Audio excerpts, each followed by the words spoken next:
मुंबईतील पेटंट कार्यालय हे दिल्लीला हलवलं जाण्याच्या सध्या हालचाली सुरू आहेत आणि केंद्रीय वाणिज्य मंत्रालयाच्या या हालचालींवर आदित्य ठाकरेंनी आक्षेप घेतलेला आहे। मुख्यालय स्थलांतरिताची गरज काय आहे असा सवाल आदित्य ठाकरेंनी उपस्थित केलाय। भाजपचे कृत्य हे मुंबईचा अपमान करणारं असल्याची टीका सुद्धा आदित्य ठाकरेंनी केलेली आहे। ठाकरेंच्या आक्षेपाचं मंत्री पियुष गोयल यांनी मात्र खंडन केलं। पेटंट कार्यालयाचा केवळ आणि प्रशासकीय विभाग दिल्लीला हलवणार आहे असं गोयल यांनी म्हटलंय। पेटंटची इतर कार्यवाही मुंबईतून होणार आहे असं सुद्धा स्पष्टीकरण दिलं गेलंय। हिरे व्यापार, एअर इंडिया मुख्यालय, राज्यातले उद्योग यानंतर आता पेटंट मुख्यालयाच्या स्थलांतरावरून भाजप आणि ठाकरेंची शिवसेना असा वाद उफाळतोय। आणखी तपशील घेऊयात। प्रतिनिधी शिल्पा नरवडे सध्या आपल्याशी जोडल्या गेलेल्या आहेत त्यांच्याकडून। शिल्पा, आता पेटंट कार्यालयावरून मुद्दा उपस्थित झालाय, आदित्य ठाकरेंनी त्याला आक्षेप घेतलाय, पण पियुष गोयल मात्र त्याचं खंडन करतायत। काय नेमकं गोयलांनी याबाबत म्हटलंय?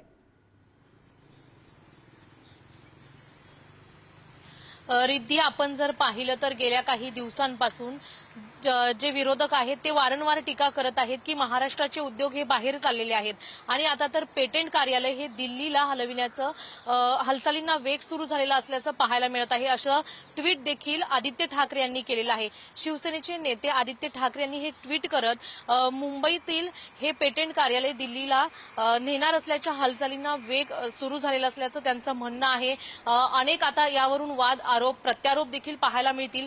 मात्र आदित्य ठाकरेंनी जे ट्विट केलेलं आहे त्या ट्विटचं खंडन करत पियुष गोयल यांनी उत्तर दिलेलं पाहायला मिळतंय। पियुष गोयल यांचं म्हणणं आहे की हे कार्यालय हे इथेच राहणार आहे मुंबईमध्ये, फक्त याचं जे काही कामकाज असेल ते दिल्लीतून होणार आहे, मात्र कार्यालय इथेच असणार आहे। विशेष म्हणजे हे जे पेटंटचं कार्यालय आहे ते वडाळा येथे आहे।